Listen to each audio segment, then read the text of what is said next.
Hi guys, welcome back. I am Vivek Singhal from tradingwithvivek.com।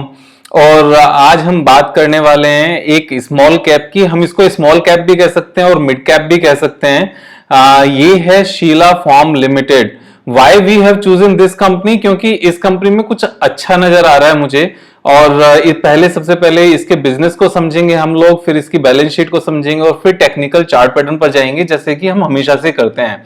आगे बढ़ने से पहले अगर आपने चैनल को सब्सक्राइब नहीं किया है तो चैनल को सब्सक्राइब कर लें, क्योंकि इस तरह की वीडियोस लेकर मैं आपके सामने आता रहता हूं, just to polish our technical and investing skills for trading also. तो ये सब चीजें करने से पहले फिर एक और चीज मैं बताना चाहता हूं कि ये मेरा पर्पस यहाँ पर एक एजुकेशनल वीडियो बनाना होता है। तो ये किसी तरह की रिकमेंडेशन नहीं होती। मैं अपने सारे फैक्टर्स आपके सामने रखता हूं, तो अपना डिसीजन लेने से पहले एक बार खुद का ड्यू डिलिजेंस जरूर कर लें या अपने इन्वेस्टमेंट एडवाइजर से इसको कंसल्ट जरूर कर लें। तो आगे बढ़ते हैं इस वीडियो में और सबसे पहले बिजनेस की बात करते हैं कि कंपनी का बिजनेस क्या है।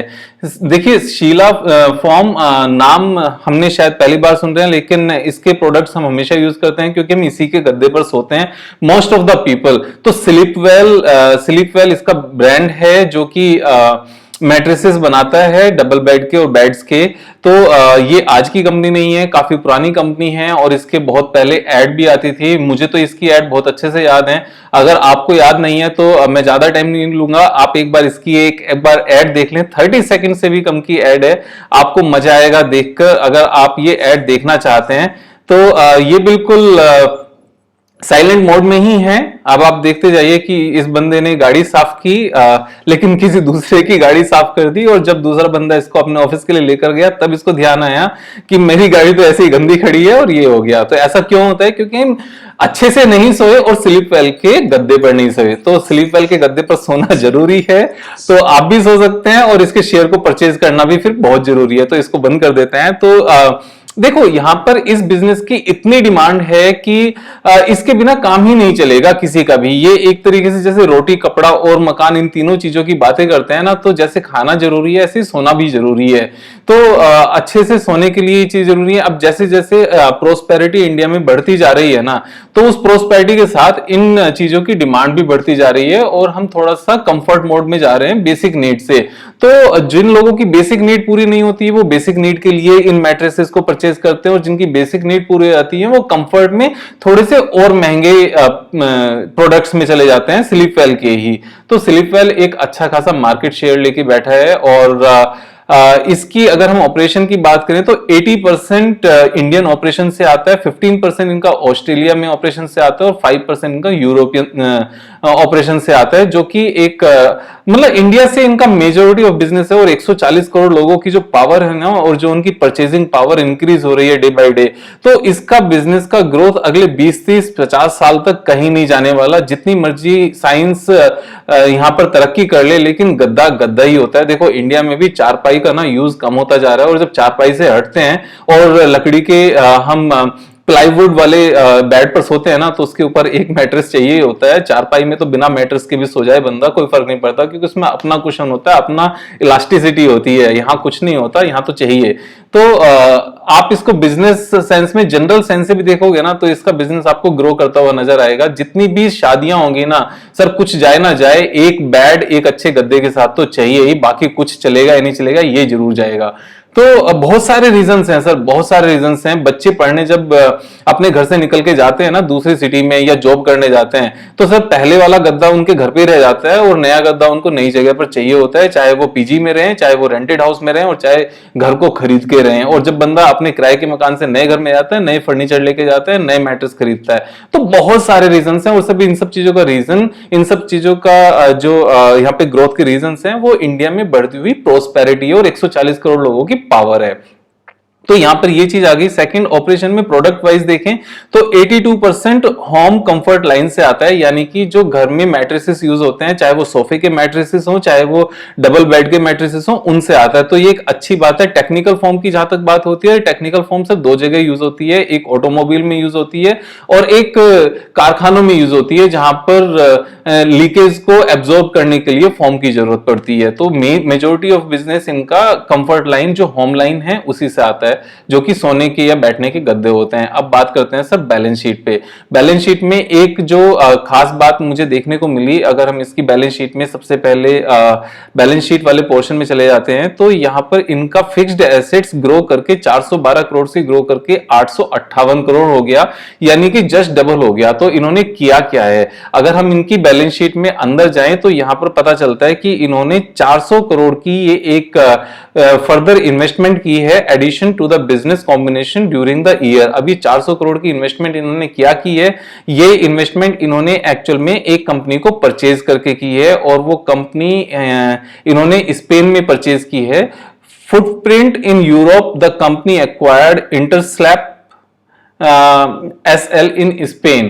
तो यहां पर इन्होंने कंपनी परचेज की है इंटरप्लेस स्पेन में, और स्पेन में ये एक मैन्युफैक्चरिंग कंपनी है जो पॉलीमर बनाती है, मींस इनके जो गद्दे हैं उनके अंदर की चीजें बनाती है, जो फॉर्म होती है, जो रॉ मटेरियल यूज होता है।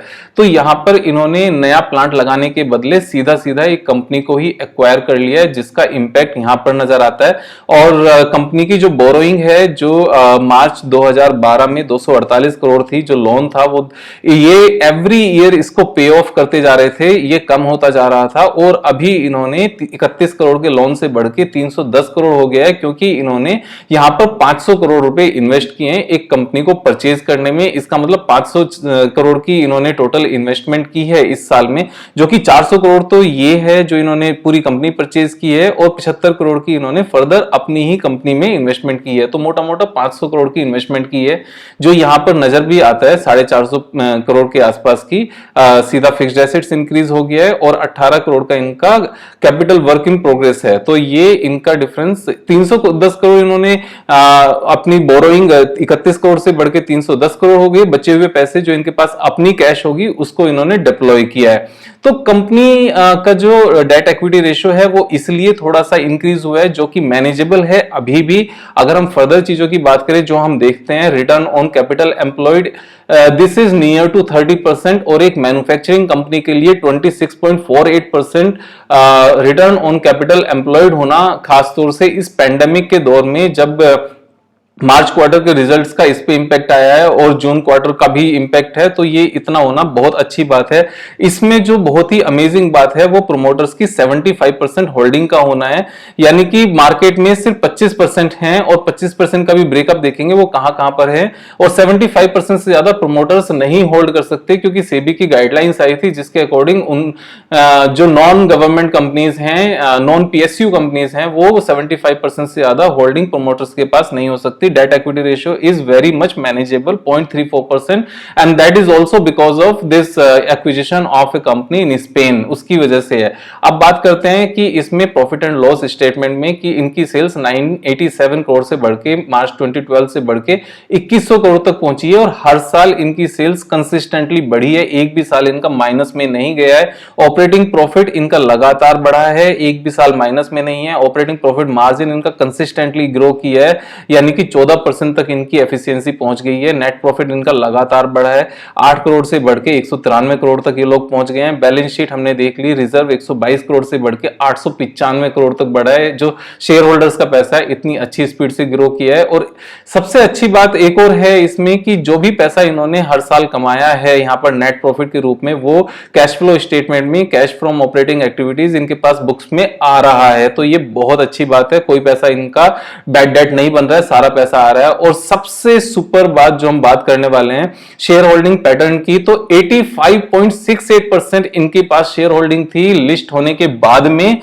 और जब इन्होंने सेबी की गाइडलाइंस को फॉलो किया तो ये यहां से कट होकर इनकी 75% पहुंच गई, जो कि मैंडेटरी था इनके लिए। अब FII के पास इनकी शेयर होल्डिंग 2.81% है, DII के पास 20% है, और पब्लिक के पास सिर्फ और सिर्फ 2% है। जब इन्होंने सेबी गाइडलाइंस के अकॉर्डिंग अपनी होल्डिंग को कम किया था, तब पब्लिक के पास ये होल्डिंग बढ़कर 4.88% हो गई थी मार्च 2019 में, और मार्च 2019 से लेकर अब तक सिर्फ और सिर्फ सवा साल में 15 महीने में ये होल्डिंग कम होकर सिर्फ 2% हो गई, यानी कि इंस्टीट्यूशंस DII जितना भी पब्लिक के पास शेयर्स है सारा परचेज करते जा रहे हैं और पब्लिक के पास सर कुछ नहीं बचा है, सिर्फ 2% है। अब आप समझ लो कि एक्विजिशन एक्यूमुलेशन तो सर पूरी हो गई है। अब तो इस शेयर ने जो भागना है ना, सिर्फ वो भागना ही है, बाकी कुछ बचा नहीं है। बिजनेस हमने देख लिया। चार्ट पैटर्न की बात करें